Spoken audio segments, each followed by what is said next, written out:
เจ๊ดีได้อีเนี่ยมาเขาพูด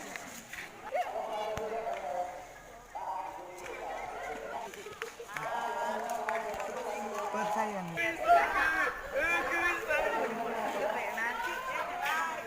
ยิ้มนะแม่พูดพักโอ้เจ๋วอันนี้ก็รถเสือฟักที่คอยบุกกล้องเลย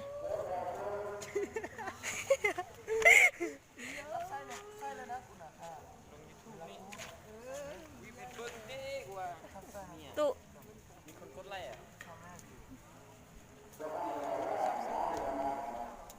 ยันพอโทรศัพท์มาถึงเข้าไปครับตัวนี้มันคือ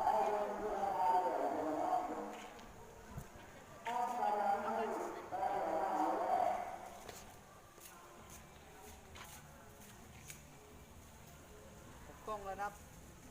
ทุกเทปโนตา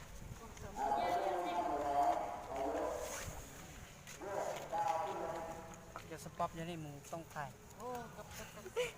โบบางทีมันเจริญเติบโตไว้ได้โอ้พักอันนี้มันเป็นมะพร้าวนะหมดทุกวันเพราะว่าพักที่เป็นมะ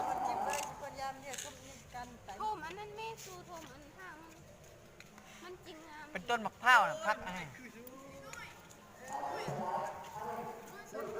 นี่เอาไปไว้คันแม่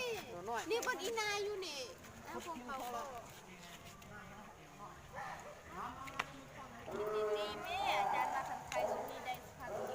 เอ้ยสูไปกินข้าวปลาเมืองลาได้บ้าแม่เน่ไปให้เขาเนาะ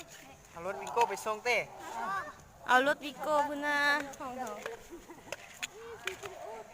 ใส่กระต่ายข้างบนงามเด้ข้างบนตัวนี้โหเฮานะถ่ายอ่ะ